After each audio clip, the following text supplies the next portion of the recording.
Active passive मैंने बताया, शुरू किया था पढ़ाना आप लोगों को, तो मैंने कहा था किसी सेंटेंस को एक्टिव से पैसिव में बदलने के लिए आपका सब्जेक्ट होना चाहिए, मेन वर्ब होना चाहिए और ऑब्जेक्ट होना चाहिए। आज हम बात करेंगे प्रेजेंट इंडेफिनिट टेंस को एक्टिव से पैसिव में कन्वर्ट किया जाए कैसे।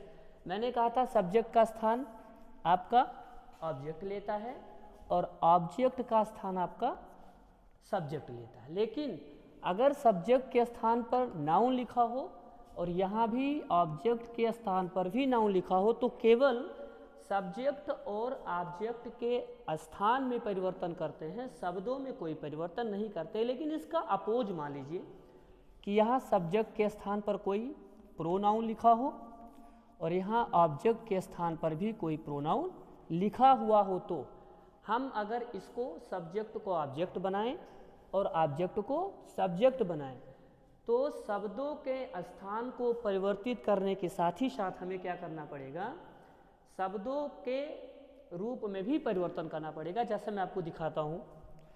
अब आप ये ध्यान दीजिए, अगर आपका कोई प्रोनाउन आया है सब्जेक्ट के रूप में, जैसे आप पढ़े हैं आई, वी, दे और यू, इनका आपका ये आपका सब्जेक्ट केस हुआ। अगर आप इस सब्जेक्ट को पीछे ले चलोगे तो ये होगा आपका कौन सा केस, ऑब्जेक्ट।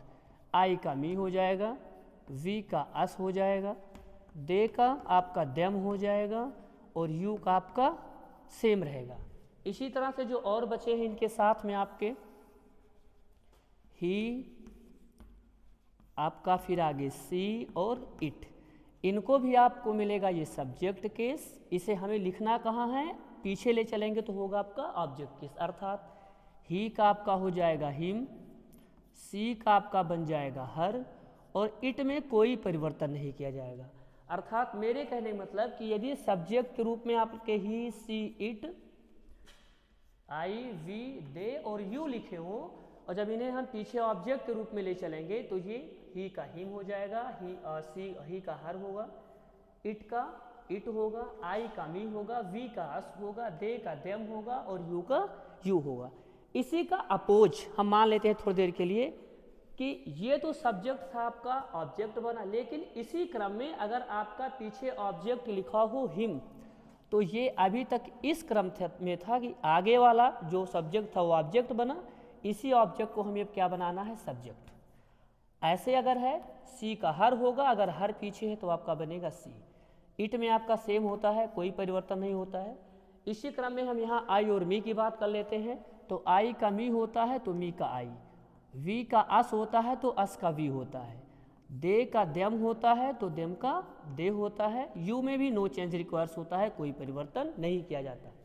ये परिवर्तन रहा आपका सब्जेक्ट से ऑब्जेक्ट बनाने के लिए और ऑब्जेक्ट से सब्जेक्ट बनाने के लिए, अर्थात सब्जेक्ट और ऑब्जेक्ट के स्थान को बदलने के साथ साथ प्रोनाउंस होने की स्थिति में आपको क्या करना है, इनके रूपों को भी परिवर्तन करना पड़ेगा। अब रूल्स देख लीजिए आप, प्रेजेंट इंडेफिनिट में आपको बताऊंगा आज कि प्रेजेंट इंडेफिनिट टेंस के सेंटेंसेस को एक्टिव से पैसिव में कैसे कन्वर्ट किया जाए। एक्टिव का रूल देख लीजिए प्रेजेंट इंडेफिनिट टेंस का। एक्टिव में होता है रूल आपका, अफर्मेटिव में सब्जेक्ट होता है, मेन वर्ब का फर्स्ट फॉर्म, नीड्स होगी तो हम एस ई एस का प्रयोग करेंगे, प्लस आपका ऑब्जेक्ट होगा और प्लस आपका अदर वर्ड होगा। ये रूल होता है आपका एक्टिव में, सब्जेक्ट, मेन वर्ब का फर्स्ट फॉर्म, ऑब्जेक्ट और अदर वर्ड। मैंने आपको पहले ही बता दिया कि यदि सेंटेंस में ऑब्जेक्ट नहीं लिखा गया तो पैसिव कन्वर्ट नहीं होगा, चाहे वो ऑब्जेक्ट आपका डायरेक्ट हो अथवा इनडायरेक्ट हो। इसे पैसिव बनाना हमको, हम देख लेते हैं। इस ऑब्जेक्ट को हम लोग कहाँ लिखते हैं, सब्जेक्ट के स्थान पर, अर्थात हमने लिख दिया ऑब्जेक्ट। फिर इस सब्जेक्ट को हम ले चलेंगे किसके स्थान पर, ऑब्जेक्ट के स्थान पर, यहाँ हम लिख देंगे सब्जेक्ट। हेल्पिंग वर्ब का प्रयोग पैसिव में होना आवश्यक है, इसलिए हम हेल्पिंग वर्ब लिखेंगे या तो इज, आई एम अथवा आर में से कोई एक, प्लस मेन वर्ब का यहाँ फर्स्ट फॉर्म था एस ई एस, हमको मेन वर्ब का थर्ड फॉर्म लिखना है तो हम यहाँ लिख दे रहे हैं मेन वर्ब का थर्ड फॉर्म, प्लस मैंने आपको पहले बताया प्रीपोजिशन के रूप में बाई का प्रयोग करना है, आप प्रीपोजिशन के रूप में बाई का प्रयोग करिए। और जो आपका अदर वर्ड लिखा है आपको इस अदर वर्ड से कोई लेना देना नहीं है। अर्थात सब्जेक्ट आपका हुआ ऑब्जेक्ट, ऑब्जेक्ट हुआ सब्जेक्ट, हेल्पिंग वर्ब के रूप में इज एम आर, एक वचन के साथ इज, आई के साथ एम और बहुवचन के साथ आर। मेन वर्ब का यहाँ फर्स्ट फॉर्म था, हमने क्या लिखा थर्ड फॉर्म। ऑब्जेक्ट आपका आगे लिखा जा चुका है, प्रीपोजिशन के रूप में बाई लिखना है आपको, सब्जेक्ट आपका पीछे जाएगा ऑब्जेक्ट के रूप में, अदर वर्ड में नो चेंज रिक्वायर्स। जैसे आप देखिए, अब मैं आपको एग्जाम्पल्स बताता हूँ पहले। यदि सब्जेक्ट और ऑब्जेक्ट दोनों आपके नाउन हो तो कोई चेंज नहीं होगा, इसमें और इसमें चेंज नहीं होगा, केवल स्थान परिवर्तन होगा। जैसे मैंने लिखा Ram helps Mohan at home. Sentence लिखा हमने Ram helps Mohan at home. Ram आपका सब्जेक्ट है, हेल्प्स आपका मेन वर्ब या वर्ब है, मोहन आपका ऑब्जेक्ट, और हमने कहा इससे हमें कोई लेना देना नहीं है क्योंकि हमें चाहिए सब्जेक्ट, ऑब्जेक्ट और मेन वर्ब। हम इसको पैसे बना लेते हैं। देखिए राम के स्थान पर मोहन, मोहन के स्थान पर राम, अर्थात राम और मोहन में आप क्या करिए परिवर्तन करिए। दोनों ही आपके नाउन से, इसलिए इसमें कोई परिवर्तन नहीं होगा, केवल स्थान बदलेगा। तो हमने क्या लिखा, हमने मोहन को लिख लिया राम के स्थान पर मोहन, और हमने मोहन के स्थान पे किसको लिख लिया राम को। अब इसको छोड़िए आप लोग, थोड़ी देर के लिए रूल्स पे आइए। सब्जेक्ट के स्थान पर ऑब्जेक्ट आया मोहन आपका आगे, और ऑब्जेक्ट के स्थान पे आपका क्या गया सब्जेक्ट गया। अब हम लोग चलते हैं हेल्पिंग वर्ब। मोहन एक वचन है इसलिए हम क्या लिखें इज। अब फिर वर्ब का थर्ड फॉर्म यहाँ मिला था फर्स्ट फॉर्म, हेल्प है, हेल्प्स होता है फर्स्ट फॉर्म हेल्प, और हेल्प का थर्ड फॉर्म होता है हेल्प्ड, HELPED हेल्प। प्रीपोजिशन के रूप में हमने बाई का प्रयोग किया, आप भी क्या करिए बाई लिखिए। आप राम को पीछे पहले ही लिख चुके हैं, आपका हो गया राम। हमें अदर वर्ड से कोई मतलब नहीं तो हमने क्या लिख दिया एट होम। ये आपका प्रेजेंट एंड डेफिनिट के अफर्मेटिव सेंटेंस का पैसिव हो गया।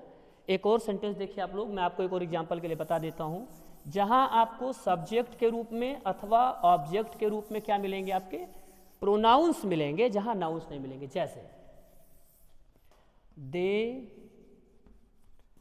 Teach us at home.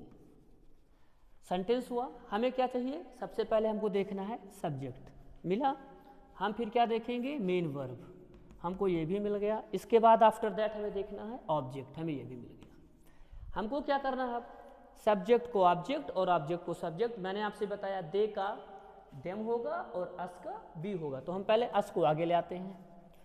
अस को हमने क्या बना लिया वी, और दे को अगर आप पीछे ले चलेंगे तो आपने पढ़ा क्या बन जाएगा देम, हमने पीछे लिख लिया देम। अर्थात जो आपके सब्जेक्ट और ऑब्जेक्ट्स हैं इनका परिवर्तन हो चुका है। अब क्या करना है हमें इसके बाद, हम लिखेंगे दे के अनुसार इस रूल पे, ऑब्जेक्ट और सब्जेक्ट का परिवर्तन हुआ, हम क्या करेंगे दे के अनुसार helping verb a is am अथवा आर में से दे आपका पीछे गया, वी आपका आगे आया, तो वी आपका क्या है बहुवचन, इसलिए हम क्या लिखेंगे वी आर।